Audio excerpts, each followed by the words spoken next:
I watched The Secret because Nicole Rafiee told me to, and I have some thoughts.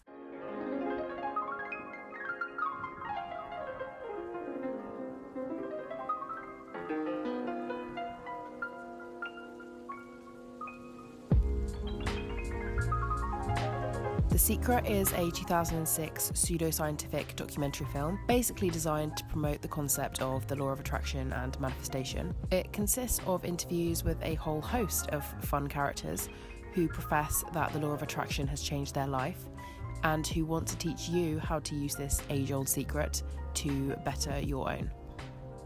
First of all, I love Nicole Rafiee. She's one of my favourite YouTubers at the moment. I watch all of her content. I would quite like to be friends with her. So Nicole, if you're watching, call me. I also quite like the idea of manifesting and the law of attraction. It's not something that I would say I fully believe in, although I guess then if nothing I want to happen in my life happens, they would say it's because I didn't fully believe in it, but we'll get into that later. Like, I don't believe the sort of scientific argument that you are putting out good vibrations and you're attracting the vibrations back to you. Like, it's rubbish, isn't it? It's pseudoscience. But I feel like the notion of attracting things and the mindset of the law of attraction and manifestation is something that I've been doing throughout my life without actually realising it. I've always just had this feeling that things in my life will turn out okay, and the things I want to achieve I will achieve, and the places I want to live I will live, and I've just had this comforting feeling my whole life which I was never able to put my finger on. I don't know whether I thought it was normal or whether it was weird, but I never realised really what it was. Maybe I am a law of attraction believer. Maybe I am. So it's not that I want to say that the law of attraction and manifestation is rubbish, because I don't. Deep down inside of me something agrees with it, and the idea that you can bring about the changes you want in your life through positive thinking and working hard and believing that you can do it, that's great. That's really great to me. But when Nicole Rafiee recommended The Secret, I had really high hopes because I thought, well, I love her. We will both surely like the documentary. And so I thought it was going to be a really interesting, logical documentary.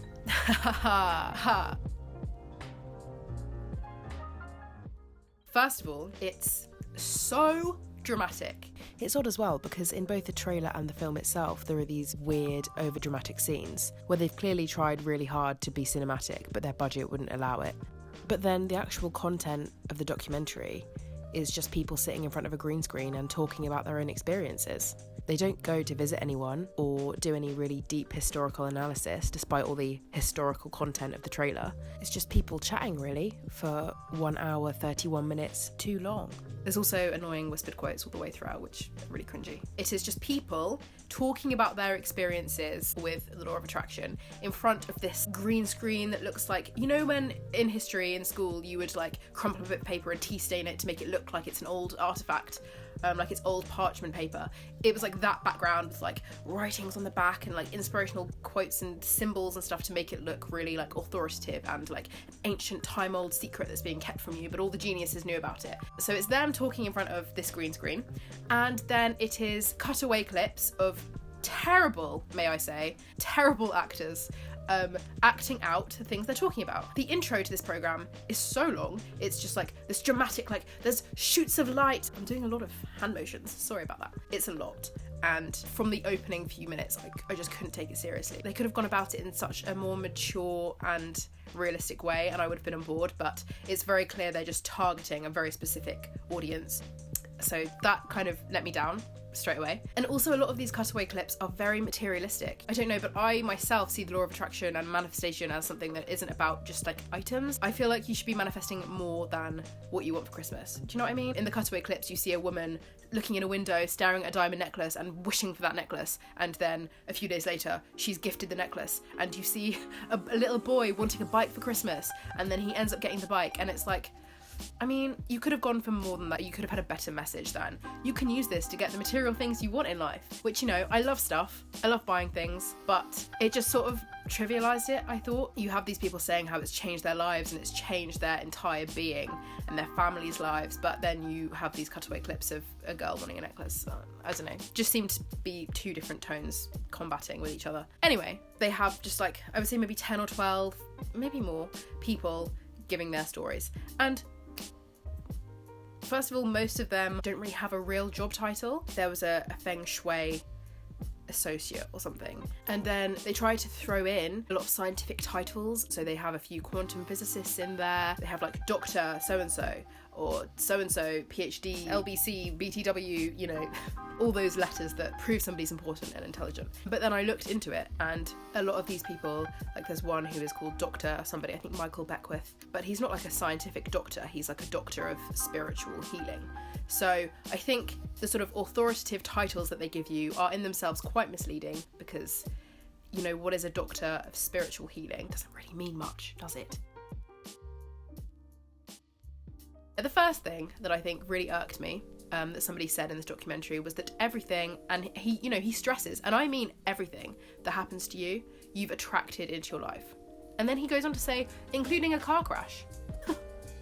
What? And I don't like as well, they say it's about positive thinking and bringing positive things into your life, but they also say that if you're thinking negative thoughts, you will bring those negative things into your life. I have anxiety. Don't tell me that. That's terrifying. I had a really traumatic year and I've had a bit of a breakdown. I had this obsession with dying, and I thought I was going to die imminently, and I thought that my life was in danger. If I'd bloody heard this, you will attract what you don't want into your life if you focus on it. Jesus Christ, like, I don't want to die. My fears about dying, like, I hope they don't bring death to me soon. I also think this idea of telling people whatever happens in your life, you've attracted it. I don't think we should be telling people that. Imagine the grieving family of somebody who has just been killed in a car accident, and then you have somebody saying, oh well, they attracted it into their life. It's insensitive, and it's also wrong. If somebody else is drunk driving and they veer into you, you have done nothing to bring that into your life. Another similar thing, which I really disagreed with, is that illness is presented as a sort of choice. We see people who had cancer and they say that their positive thinking got them out of cancer, and that people who are more negative who had cancer died because they were negative, which is just really offensive. Michael Beckwith also says that you can break away from hereditary patterns.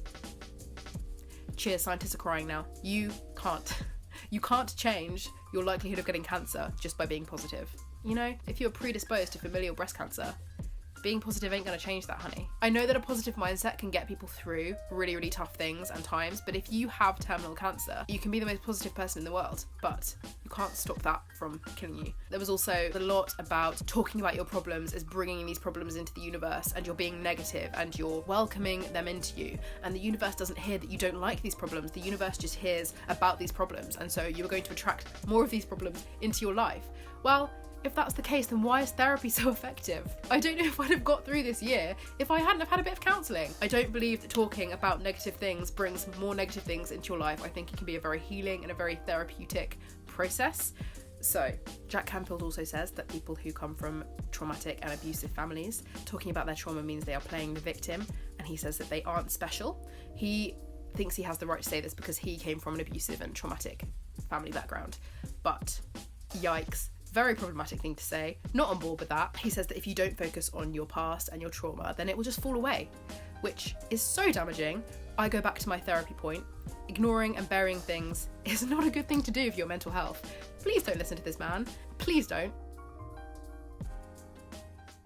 Another thing, which I did not like, which is proposed in The Secret, is the idea that you can't be passionately opposed to something, because by being passionately opposed to something, you are just bringing more of that into the universe. They give the example, they say that if you are anti-war, what you're actually doing is you're bringing more war into the world.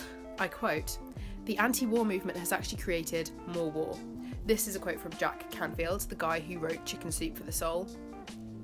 I don't know if I would take his opinion on what I should believe in and whether I should be anti-war, but okay.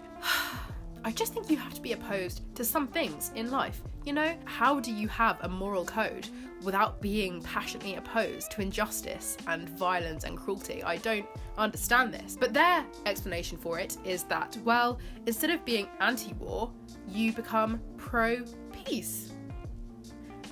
Okay, but I mean, some things in life are things that need to be opposed. You can't tell us to ignore injustice and that our ignoring injustice and just hoping for better things will make it go away, because that's not how it works. Saying that you don't want to get involved, you don't want those negative vibes is not an adequate response to that. You have to oppose injustice. As many morally questionable and confused sentiments as there are in The Secret, I did find myself thinking at points, oh, well, they only want me to have a better life. In their eyes, they're doing a good thing. But then I wondered if that really could be the true motivation of this film, because, well, when has anyone ever done anything nice for free? So all the time I was thinking, what exactly are they selling me here? They must be trying to sell me something. And yes, of course, at the end of the film, a link comes up. I follow the link and I am directed to a website filled with books, DVDs, diaries, you name it, they're selling it. Many of the individuals interviewed in The Secret also make a living through motivational speaking, spiritual guidance, and a whole host of other tenuous career titles related to selling the concept of the law of attraction. So there was almost certainly financial motivation behind their involvement too. They're trying to sell you a better life. It's like betting shops popping up absolutely everywhere in deprived areas. They're targeting you for your money. And as much as I believe in some form of the law of attraction and some form of manifesting what you want for yourself, The Secret really wasn't it, sis.